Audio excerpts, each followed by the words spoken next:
Hi, my name is Gibson, and I'm the co-owner and creator of the Personal Development School. This is your daily breakthrough video, and in this video, I'm going to talk to you about fearful avoidant attachment style, anxious preoccupied, and the core wound, I am bad, and how this really deeply impacts our relationships and also deep feelings of shame and this really strong need that's created from that to try to be good.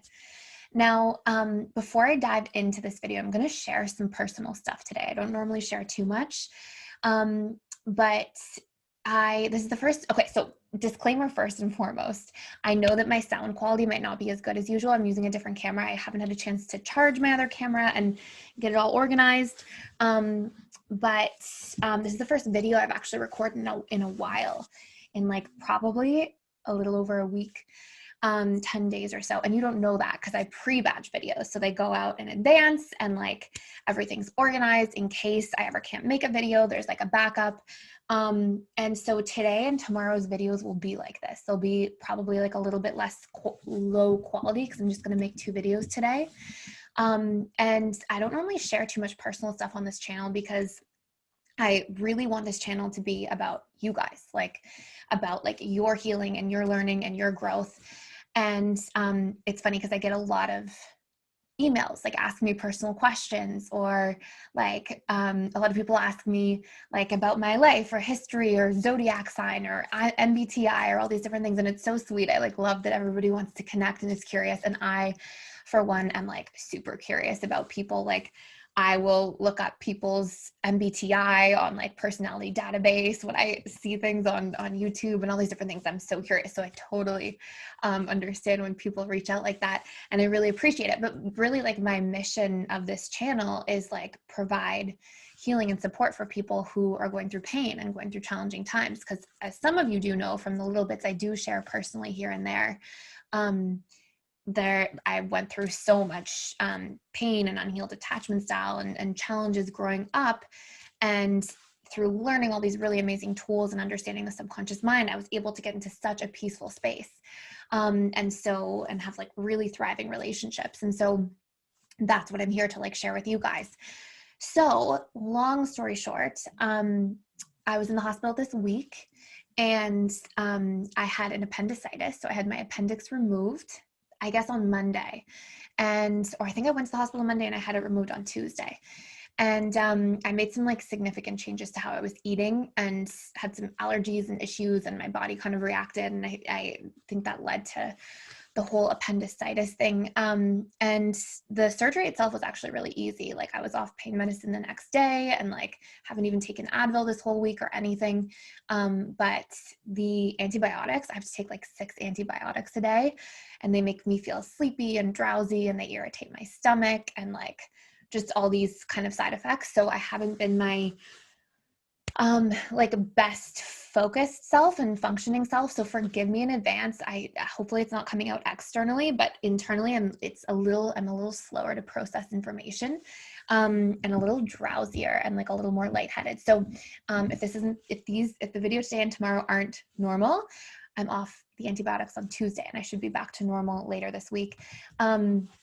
But I really wanted to keep the daily video alive because I know a lot of the whole like COVID situation and isolation and a lot of things people have gone through this year, 2020 in and of itself, like I think is creating the breeding grounds for people to go through crises and mental health challenges and emotional pain and stress and anxiety and loss. And I just know there's so much going on. So I've really, really made it a priority to try to like have a daily video. So this is the first video I'm recording in a little while. I'm really excited to record again. I've missed it.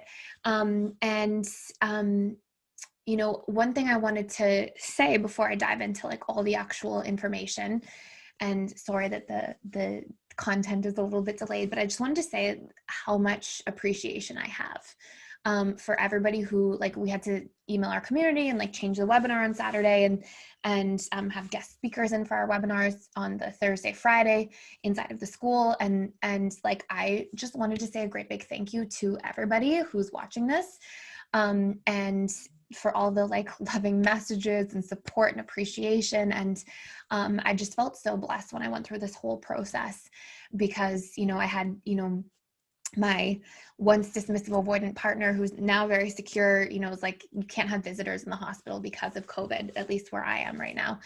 And, waited outside of the hospital in the car for like the better part of 2 days, like just had amazing support from family, from friends, from my team, like holding things down and making sure all the pre-batch videos were out. And like, I just spent this whole week sleeping and resting and, felt so like everything was taken care of. So, so much appreciation to everybody here in our community, everybody in the school who sent these really loving messages and supportive things, and emails and just like beautiful stuff that I got to read when I was like, laying in bed and resting and all that stuff. So just a huge thank you. And I guess that's really it. I basically just wanted to share in advance why my lighting and video is different than normal and why I might be a little sleepier. And then also just a huge thank you to everybody in our community. So let's talk about it. And the one other thing I'll say too is we just opened lifetime memberships inside of the school because that was like a huge request for people in there. So it's technically launching tomorrow, but they're super discounted, like basically 50% off for people until the end of September. And there's payment plans and stuff to support everybody. And then you can still use the With You coupon code. I'm going to keep extending that too for all of COVID, like until the mental health just scenery of like the world right now. I don't know if that made any sense, but until things really change for people in terms of like just life going back to normal and not having all this isolation and stress and quarantine and craziness, I will make sure I'm like doing stuff to support everybody as much as I can. So the coupon code, if you ever want to join the school, and we offer like a money back guarantee, is With You. It's all one word, and it's for 25% off right now. And you can find it in the description box below. It's for 3, 6, or 12 months as a membership as well. So, okay, really long intro. I could have made this into separate videos, but let's talk about the I am bad core wound and how it impacts fearful avoidant and anxious preoccupied attachment styles. So something I see that's really common is that fearful avoidance and anxious preoccupied will spend like a lot of their life trying to be good. And especially in women, like a good girl growing up, like really want to be accepted. And it manifests a little bit differently for the fearful versus for the anxious preoccupied. For the fearful, it's usually like, you need to be good to stay safe. And usually for the fearful avoidant, this came alive because of one of two major reasons. Reason number one is that the fearful avoidance will be in a space where it's like, if you were bad, either there was like a really strong punishment reward system, basically, where you were really punished for being bad. Like the punishments were a lot more authoritarian than your average family household. So it could be like spankings, it could be like actual physical, like slapping on the hand, or I hear all kinds of different things, but or a lot of like very strong anger, intense punishments where you can't leave your room for like 9 hours. These sorts of things. I've heard kids having to do many times, kids having to like do push-ups and sit-ups and go into a room in the dark. Like all, fearful avoidants usually have like more intensive punishment and reward systems growing up, number one.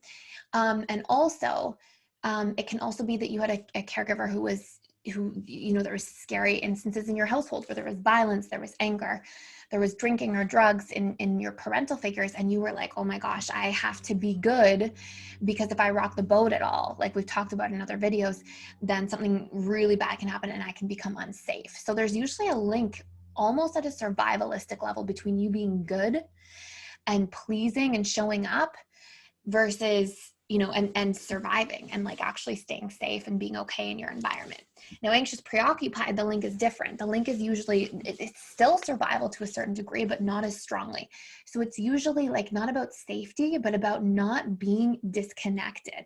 And so usually you felt like, I need to be good to win the approval, to stay connected, to feel emotionally safe. There isn't like a physical threat to safety to the same degree where you feel so unsafe in your environment, although it can come like that in more extreme manifestations, like obviously fearing emotional abandonment or abandonment in general. But usually there's just this sense of like not wanting to lose connection and closeness is sort of the root level for most anxious preoccupieds that I've had this conversation with over the years. And so There, as a result, if you're carrying this like deep fear of being bad, you sort of go through life and you can imprison yourself in this idea of like, I have to walk on eggshells at all times. It can be, I'm bad if I don't call people back in time. There can be over expressions of shame or guilt if you make mistakes in your interpersonal relationships.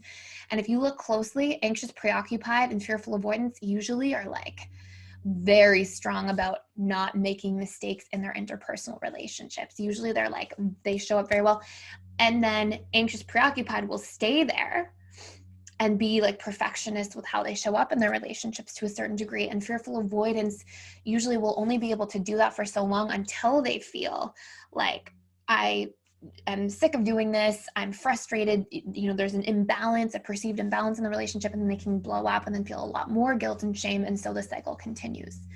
And so what I wanted to focus on, you know, because we've talked about different like perfectionism components and things like that in previous videos, but what I really wanted to focus on in here is how to equilibrate this wound. And I might do like a wound series, you know, talking about the different core wounds and how they impact us.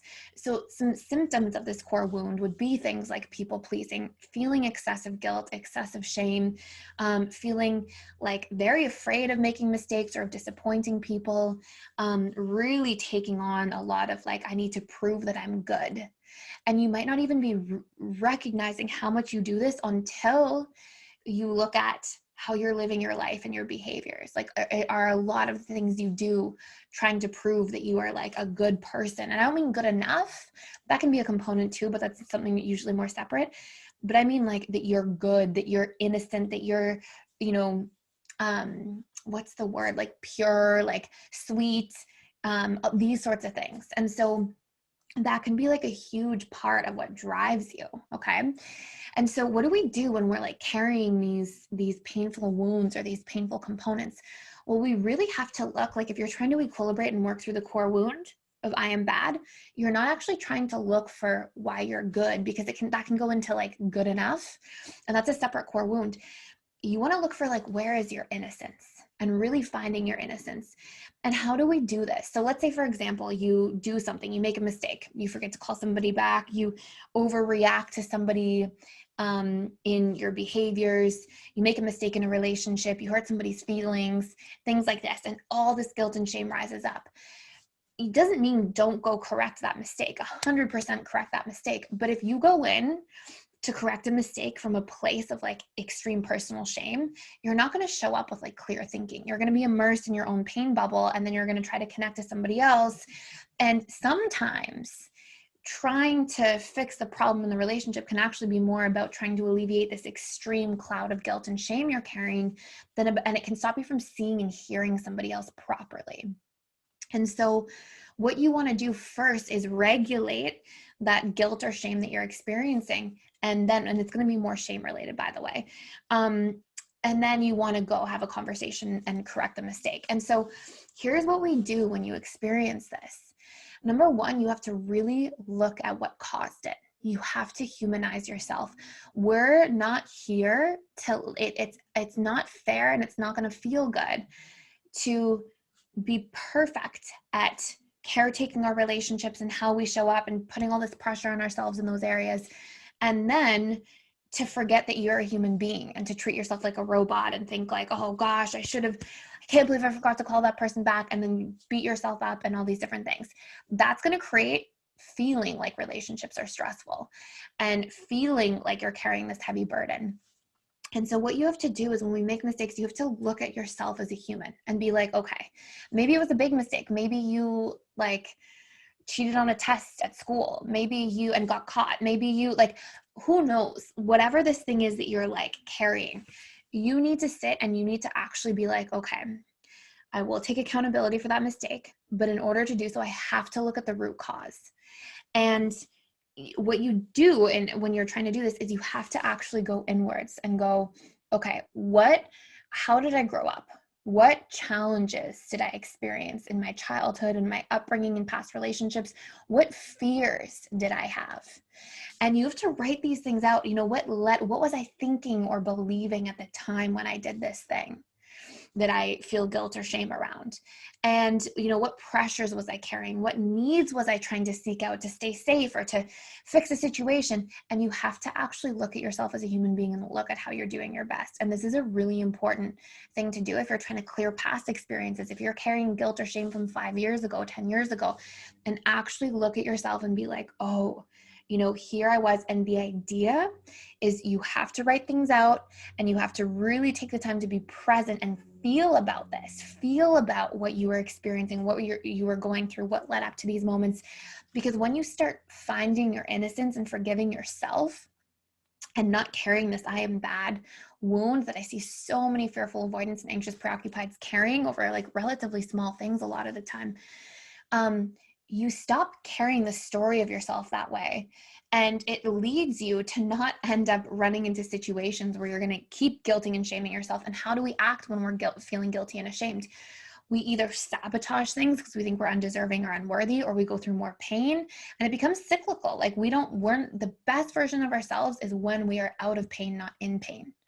So when we cause more pain because we're in pain, we're actually more likely to project that pain more so onto others, and the cycle continues. And so one of the most important parts to healing is compassion to yourself, gentleness to yourself. And then once you feel like, oh my gosh, yeah, of course I made that mistake, I'm a human, and look at all the things that led up to this, and now I understand, not only are you looking at the root causes that led up to it, so you can actually address the problem at the root where it exists, but you also get the opportunity to treat yourself like a human being, clear out some of that like guilt and shame and painful emotion. And then you can make constructive decisions and ask yourself, okay, good. Now, what do I need to do to be accountable so that this doesn't happen again? And then you can put together needs and steps and strategies. So I hope that all makes sense. I hope I didn't babble too much in this video. But this is just such an important topic, and I can do like a little core wound series. I was also thinking of doing a ghosting series because I get a lot of questions about that and like why different attachment styles ghost. I'll probably do all of it, but let me know what you guys want to see first. And that is it for now. So thank you so much for watching and for being here, and I will see you in the next video.